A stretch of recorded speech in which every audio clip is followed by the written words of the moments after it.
우리 어제는 모세의 부모의 믿음, 또 우리 모세의 믿음이 어떤 믿음이었는가를 살펴봤는데요. 우리 간단하게 다시 한번 우리 말씀을 살펴보겠습니다. 믿음으로 모세가 태어났을 때 그 부모가 아름다운 아이임을 보았다, 이렇게 말씀하고 있잖아요. 아름답다라고 하는 것이 히브리어 토브라고 하는 단어인데 선하다라고 하는 뜻이에요. 그리고 선하다는 하나님과 언제나 관련이 있는 단어입니다. 그래서 모세가 아름다운 아이였다라고 하는 것은 단순히 외적으로 아름답다라고 하는 것이 아니라 그리스도의 모든 사람이 가득 부어진 그러한 아이였다라고 하는 뜻이에요. 사랑하는 성도들이, 모세만 그리스도의 모든 사람으로 가득 부어진 것이 아닙니다. 갈라디아 2장 20절에서 바울이 우리도 그렇다고 말씀하고 있잖아요. 이제 내가 육체 가운데 사는 것은 나를 사랑하사 나를 위하여 자신의 모든 것을 내어주신 하나님의 아들을 믿는 믿음 안에서 사는 것이라. 그러니까 그리스도의 모든 것이 우리 안에 부어진 거예요. 그리스도의 모든 사람이, 그리스도의 모든 은혜와 사랑과 생명이 우리 안에 다 부어진 거예요. 그러므로 우리는 어떤 사람입니까? 하나님께서 특별히 사랑하는 사람이요, 하나님께서 저와 여러분을 특별히 사용하실 것을 믿으시길 바랍니다. 이 믿음을 갖고 우리가 살아야 되고요, 이 믿음으로 우리 자녀들 그렇게 축복해야 된다는 것입니다. 우리 자녀들 안에 그리스도의 모든 사람이 부어진 것을 믿고 하나님, 우리 사랑하는 아들, 딸들 귀하게 사용하여 주옵소서. 늘 이런 믿음으로 기도하고 우리가 축복해야 되는 것이죠. 제가 여러분에게 한 가지 더 말씀드릴 것이 있어요. 여러분들 가운데 그리스도의 모든 사람이 내 안에 부족하다, 이렇게 여겨지는 분이 있습니까? 여러분들 믿으셔야 돼요. 부어졌다고. 그리고 만약 그렇게 부어지지 않았다 라고 생각한다면 구하시면 되는 것입니다. 구하라고 말씀하셨잖아요. 찾으라고 말씀하셨잖아요. 문을 두드리라고 말씀하셨잖아요. 사모하는 마음으로 구하시면 돼요. 그리스도의 모든 사람을 내게 부어 주옵소서. 할렐루야. 여러분들, 이제 모세의 믿음이잖아요. 모세가 어떤 믿음을 갖고 살았습니까? 모세는 하나님의 백성들과 함께 고난받기를 잠시 죄악의 낙을 누리는 것보다 더 좋아했어요. 잠시 죄악의 낙을 누리는 것보다 하나님의 백성과 함께 고난받기를 좋아했다. 왜 그랬을까요? 죄악의 낙은 잠시라는 거야. 빨리 지나간다는 거야. 죄악의 낙은 빨리 지나가면 그 이후에는 뭐가 있습니까? 하나님의 심판이 있잖아요. 그러므로 모세의 믿음은 하나님의 심판을 믿는 믿음이었어. 죄악의 낙을 누리기보다는 하나님의 백성들과 함께 고난받기를 좋아했다, 이렇게 말씀하고 있는 것입니다. 또 여러분들, 모세의 믿음은 어떤 믿음이었을까요? 그리스도를 위하여 받는 모든 수모를 애굽의 모든 보화보다 더 큰 재물로 여겼다는 거예요. 그리스도를 위하여 받는 수모가 세상의 모든 재물보다 더 귀한 재물로 여겼다. 제가 여러분에게 질문합니다. 잘 들어보세요. 모세는 예수님보다 1500년 전에 살았던 사람이에요. 그런데 모세가 어떻게 그리스도를 위해서 고난을 받을 수가 있었겠습니까? 말이 안 되잖아요. 1500년 이후에 예수님 오시는데, 여러분들, 모세가 그리스도를 위해서 고난을 받았는데요, 왜 그렇게 그리스도를 위해서 고난을 받았느냐고 성경이 말씀하고 있는 거 하면, 모세는 이스라엘 백성들과 함께 고난을 받았잖아요. 이스라엘 백성들. 그런데 이스라엘 백성들은 광야교회예요. 광야교회. 즉 모세는 교회를 위해서 고난을 받았는데, 성경은 교회를 위해서 고난받은 모세의 고난이 예수 그리스도를 위하여 받은 고난이었다, 이렇게 말씀하고 있는 거예요. 그러므로 저와 여러분이 그리스도를 위해서 고난받고 그리스도를 위해서 십자가를 지고 그리스도를 위해서 우리가 살아갈 때, 이것은 누구를 위해서 우리가 고난받는 것이고 누구를 위하여 살아가는 것입니까? 예수님을 위하여 고난받는 것이고 예수님을 위하여 살아가는 거예요. 왜냐하면 교회와 예수님은 한 몸이기 때문에 그렇습니다. 그런데 모세가 왜 애굽의 모든 보물이 아니라 그리스도를 위하여 고난을 받았을까요? 이는 상 주시는 일을 바라봤다는 거예요. 상 주시는 일을 지속적으로 바라본 거예요. 여러분들, 우리의 상급은 무엇입니까? 하나님이 우리의 상급이에요. 하나님이 우리의 상급. 세상의 물질, 세상의 영광이 아니라 하나님이 우리의 상급이고.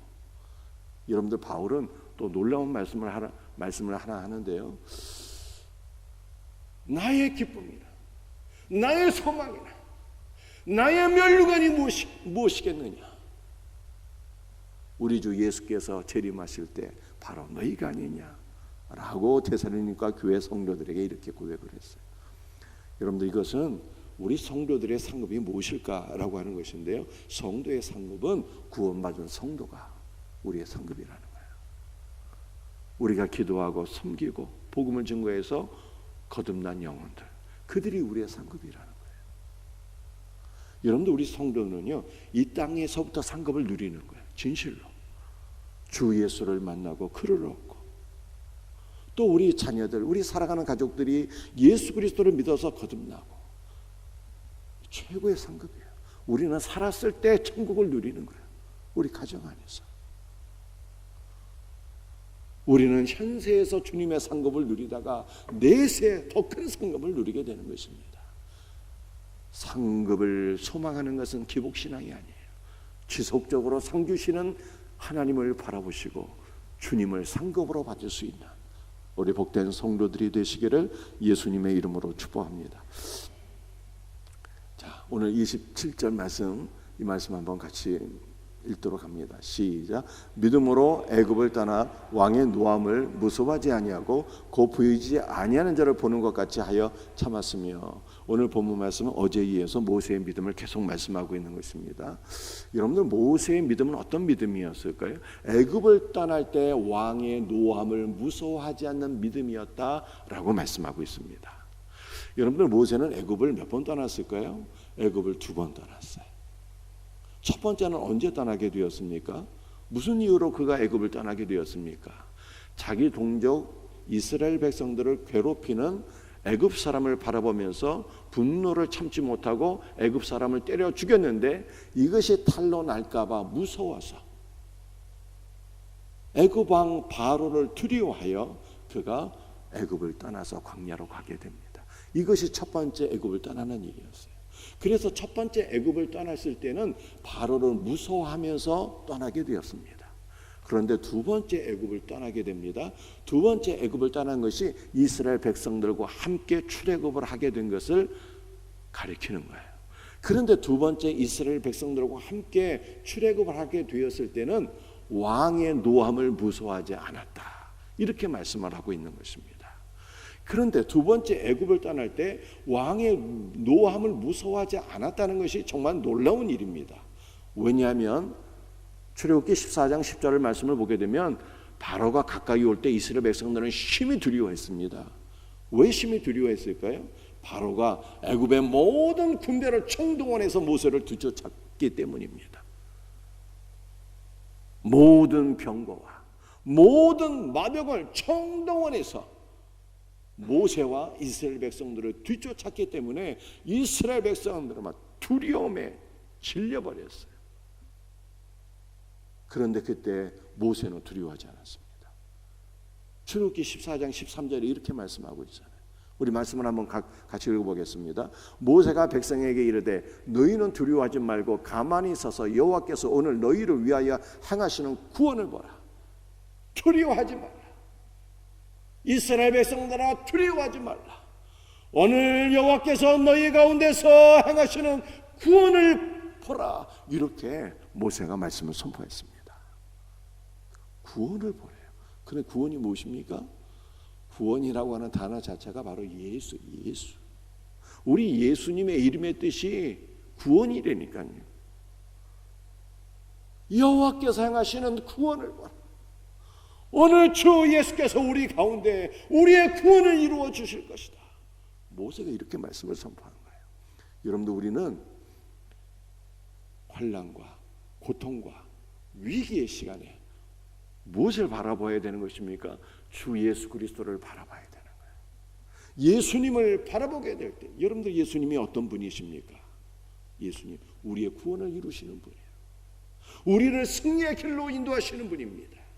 우리 예수님은 언약의 기초에서 언제나 어디서나 우리를 지켜주시고 보호해 주시고 은혜와 복을 주시는 분입니다.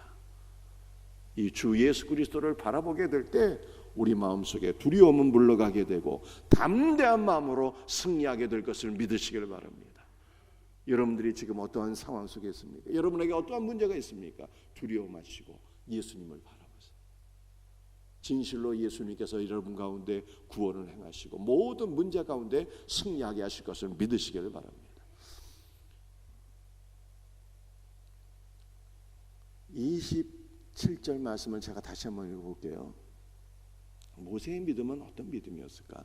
믿음으로 애굽을 떠나 왕의 노함을 무서워하지 아니하고 믿음으로 왕의 노함을 무서워하지 않았어요. 두 번째 모세의 믿음이에요. 곧 보이지 아니하는 자를 보는 것 같이 하여 참았으며 모세의 믿음은 보이지 아니하는 하나님을 바라보는 믿음이었다. 예수 그리스도를 바라보고. 그런데 보이지 아니하는 하나님을 바라보게 되었을 때 어떻게 되었을까요? 그는 참게 되었다. 이렇게 말씀하고 참게 되었다. 여러분들 참게 되었다라고 하는 것이 어떠한 의미일까요? 단순히 인내하게 되었다, 고난 가운데 인내하게 되었다, 그런 뜻이 아닙니다. 참게 되었다라고 하는 것은요, 보이지 아니하는 하나님을 바라보게 될 때 그가 강하게 되어서 모든 고난 가운데 견딜 수 있는 힘을 얻게 되었다는 뜻이에요. 여러분들 신앙생활 할 때 우리가 이 세상 거친 광야와 같은 이 세상 살아갈 때 얼마나 우리에게 많은 역경과 위기가 찾아옵니까? 그런데 그때 눈에 보이지 않지만 살아계신 주님을 바라보셔야 돼요. 바라보게 될 때 주님께서 우리를 강하게 하십니다. 붙잡아 주십니다. 새로운 힘을 주십니다. 그 힘으로 우리는 견디게 되는 거예요. 우리의 능력으로 견디는 것이 아니라 주님을 바라볼 때 주님께서 우리를 강하게 하시고 그 힘으로 우리는 견디게 되는 것입니다. 이 놀라운 은혜를 경험하기를 주 예수의 이름으로 축복합니다. 28절 말씀 우리 한번 읽어보겠습니다. 믿음으로 유월절과 피 뿌리는 예식을 정하였으니 이는 장자를 멸하는 자로 그들을 건드리지 않게 하려 함이라. 여러분들 모세의 믿음은 어떤 믿음이었습니까? 모세는 믿음으로 유월절과 피 뿌리는 예식을 정하였다 이렇게 말씀하고 있습니다. 여러분들 하나님께서 모세에게 말씀하셨거든요. 모세야, 애굽의 모든 장자들이 심판을 받아 죽게 될 것이다. 이스라엘 장자들은 어린 양의 피를 그들의 집 문설주, 좌우 문설주와 문인방에 뿌리면 그 피로 말미암아 이스라엘 장자들은 심판을 받지 않고 살게 될 것이다. 하나님께서 이렇게 말씀하셨기 때문에 하나님의 말씀을 믿고 그 믿음대로 피 뿌리는 예식을 정하였다. 이렇게 말씀하고 있는 것입니다. 그래서 이스라엘 백성들은요, 그 말씀을 따라서 유월절에 어린 양을 잡아서 그 피를 이스라엘 모든 집 문설주와 임방에 뿌리게 될 때 죽음의 천사가 이스라엘 장자들은 심판하지 아니하고 그 집을 뛰어넘어갔다. 성경이 이렇게 말씀하고 있는 것입니다. 여러분들 유월절 어린 양의 피는 누구의 피입니까? 예수님께서 유월절에 어린 양으로 죽으셨잖아요. 그래서 유월절에 어린 양의 피는 예수님의 피를 가리키는 것입니다.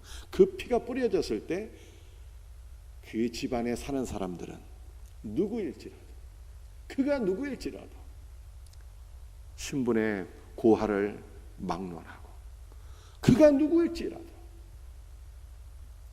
남녀노소를 막론하고 그가 누구일지라도 선한 자이든지 악한 자이든지 따지지 아니하고 하나님께서 그 집안을 심판하지 않았다. 성경이 그렇게 말씀하고 있어요.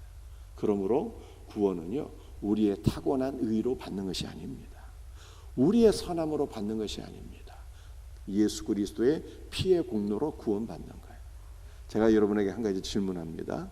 여러분들 구원은 예수님의 피로 받는 것이라고 말씀드렸잖아요.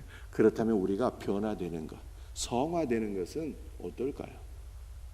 우리가 성화되는 것은요, 우리가 말씀을 지키고 노력해서 성화되는 것일까요? 그렇지 않습니다. 우리의 성화도 예수 그리스도의 보혈의 공로로 이루어지는 거예요. 여러분들 피는 그리스도의 모든 것이에요. 그리스도의 모든 것.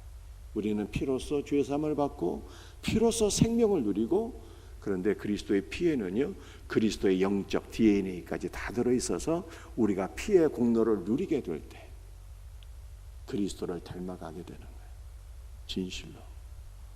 제가 제자반하면 남자 제자반하면서 우리 전원재 집사님에게 한 가지 질문을 했거든요. 우리 건강을 위해서 제일 중요한 것이 무엇입니까? 내가 이렇게 질문하니까 전원재 집사님이 답변을 하기를 피가 제일 중요합니다. 피가 맑아야 된다. 그런 말씀을 하시더라고요. 근데 영적인 건강도 마찬가지. 그리스도의 피가 가장 중요한 거예요. 그리스도의 피가 우리의 심령에 흐르게 될 때 피 안에서 우리는 죄 사함을 받고 피 안에서 생명을 누리고 피 안에서 예수 그리스도를 닮아가게 되는 거예요. 이 놀라운 은혜가 우리 모두에게 날마다 경험되어지기를 주 예수의 이름으로 축복합니다. 여러분들 마지막 29절 말씀 우리 한번 같이 읽어보겠습니다. 믿음으로 그들은 홍해를 육지같이 건넜으나 애굽 사람들은 이것을 시험하다가 빠져 죽었으며. 여러분들 모세의 믿음은 어떤 믿음이었습니까? 믿음으로 홍해를 건넜다는 거예요.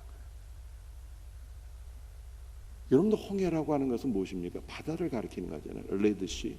그런데 홍해는 가나안으로 가기 위하여 중간에 만나는 큰 장애, 어려움, 고난을 상징하는 것입니다. 가나안은 무엇입니까? 하나님의 나라를 가리키는 것이죠. 그 홍해는 우리가 하나님의 나라를 향하여 가는 동안 만나게 되는 모든 장애물, 역경, 환난, 고난, 이것을 의미하는 것입니다. 그런데 모세는 이 홍해를 어떻게 건넜습니까? 믿음으로 건넜대요. 여러분들 믿음이 무엇입니까? 예수님이 믿음이에요. 예수님으로 건넜다는, 예수님의 도우심으로, 예수님의 은혜로, 예수님께서 역사하심으로 홍해를 건너게 되었다, 이렇게 말씀하고 있어요. 사랑하는 성도들이요, 우리의 모든 인생의 장애물, 우리 인생의 모든 고난과 역경을 만나게 될 때 우리는 주 예수 그리스도를 바라봐야 돼요. 그분을 의지해야 되는 것입니다. 주 예수 그리스도를 의지하게 될 때 예수님께서 전능하신 능력으로 우리의 앞길을 가로막고 있는 모든 홍해를, 모든 장애물을 다 갈라주실 것을 믿으시기를 바랍니다. 그런데 애굽 사람들은 어떻게 되었습니까? 애굽 사람들은요, 이것을 시험하다가 다 빠져 죽었대요. 그런데 시험하다라고 하는 것이 무슨 뜻인가 하면요, 믿음도 없이 이스라엘 백성들을 따라하다가 다 망하게 되었다, 이 뜻이에요. 애굽 사람들은요, 홍해가 갈라지는 것을 그저 자연 현상으로 여겼어요. 여러분들 지금도 우리나라 어떤 바다 같은 경우 보게 되면 막 때가 되면 이게 자연 현상으로 바다가 갈라지는 경우가 있잖아요. 그렇게 자연 현상으로 홍해가 갈라지는 것을 여겼다는 거예요. 그래서 갈라진 바다가 그냥 그대로 있을 줄 알았어. 그래서 이스라엘 백성들을 따라서 들어갔는데 그 바다 한가운데서 다 빠져 죽었다, 이렇게 성경이 말씀하고 있는 것입니다. 그러므로 히브리서 11장 29절은요 우리에게 두 가지를 교훈해 주고 있는데, 하나는 우리 인생의 장애물 만날 때 예수의 도우심으로 건너라. 두 번째는요, 믿음 없이 남들 따라 하는 것을 조심해라. 이것이 망하게 되는 길이다, 이렇게 말씀하고 있는 거예요. 믿음도 없이 남들 따라 하지 말라는 거예요. 애굽 사람들은 믿음도 없이 남들 따라 하다가 다 망했다, 이것을 교훈하고 있는 것입니다. 신약 성경 사도행전 말씀을 보니까요, 한 유대 제사장이 있었어요. 그의 이름은 스게와였습니다. 그런데 이 스게와에게 7 아들이 있었거든요.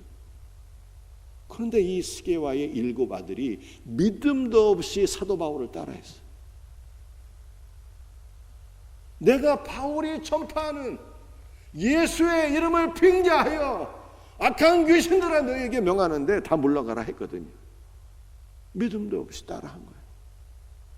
그랬더니 귀신들이요, 이 스게와의 7 아들의 말을 듣고 물러가기는커녕 이 스게와의 7 아들들 위에 뛰어올라서 막 죽도록 패갖고 망하게 되었다. 성경이 이렇게 말씀하고 있어요. 믿음도 없이 행하다가 망하게 된 거예요. 믿음도 없이 행하다가. 사도행전을 보면 믿음도 없이 행하다가 망한 사람들의 얘기가 또 있어요. 아나니와 삽비라가 믿음도 없이 헌금을 하다가 망하게 되었잖아요.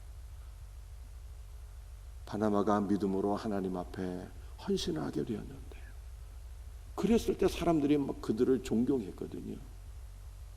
그런 사람들의 존경을 받는 모습을 바라보면서 자기도 존경을 얻으려고 아나니와 삽비라가 따라했어요. 믿음도 없이 따라한 거예요. 그랬더니 복은커녕 하나님의 심판을 받아 다 죽게 되었어요. 그래서 시브리서 11장 29절에 이렇게 말씀하고 있는 거예요. 믿음도 없이 따라하면 망하게 된다는 거예요. 그러므로 우리는 어떻게 살아야 되는 것입니까? 모든 것을 믿음으로 해야 되는 거예요. 모든 것을. 기도도 믿음으로 하고, 예배도 믿음으로 드리고, 자녀 양육도 믿음으로 하고, 직장 생활도 사업도 믿음으로 하는 거예요. 믿음으로 한다는 것이 무슨 뜻입니까? 주 예수를 의지하며, 주 예수의 도우심으로, 주 예수 그리스도를 의지하며 모든 것을 행해야 된다, 이 뜻입니다. 이럴 때 우리는 믿음 가운데 승리하는 거예요. 그러나 믿음이 없으면 믿음이 없이 하는 모든 것들은 하나님 앞에 심판을 받게 되는 거예요. 말씀을 마치겠습니다. 오늘은 모세의 믿음을 우리가 살펴보게 되었습니다. 모세의 믿음은 믿음으로 바로의 노함을 두려워하지 않고 사는 것이었습니다. 믿음으로 예수님을 의지하고 늘 담대히 향하는 모세였어요. 모세는 믿음으로 주님을 바라볼 때 강하게 되어서 모든 고난을 인내하게 되었습니다. 참을 수 있는 힘을 얻게 된 거예요. 모세는 믿음으로써 그리스도의 피를 의지하고 그 피로 생명을 얻고 그 피로 구원을 받고, 모세는요 믿음으로 홍해를 건너고, 믿음으로 홍해를 건너고 주 예수를 의지하며 모든 고난을 이겼다고 성경이 말씀하고 있습니다. 이 모세의 믿음이 바로 저와 여러분의 믿음이 되어서 오늘 하루도, 아니 우리 일평생 예수 그리스도 안에서 승리할 수 있기를 주님의 이름으로 축복합니다. 기도하시겠어요? 아버지 하나님, 모세의 믿음을 사모합니다. 오늘 그리스도 예수 안에서 우리의 믿음도 모세와 같이 오직 주 예수 그리스도를 바라보고 주 예수 그리스도를 의지하며 주 예수 그리스도의 역사로 모든 고난 가운데 이기고 승리할 수 있는 복된 믿음 되게 하여 주시옵소서. 주 예수여, 우리 앞길을 가로막고 있는 모든 장애, 모든 홍해가 어떤 것들이 있을지라도 오직 예수 그리스도를 의지하며 나갈 때 주님의 능력으로 우리의 홍해가 갈라지는 역사가 일어나게 하여 주시옵소서. 오직 믿음으로 승리하기 원합니다. 오직 믿음으로 자녀를 양육하고 믿음으로 교회를 섬기고 믿음으로 직장생활도 할 수 있는 우리 성도들 되게 하여 주시옵소서. 오늘도 주님의 보혈로 우리를 덮어주시고 그리스도의 온전하신 생명으로 은혜로 우리를 가득 채워 주시옵소서. 예수님의 이름으로 감사하며 기도드립니다.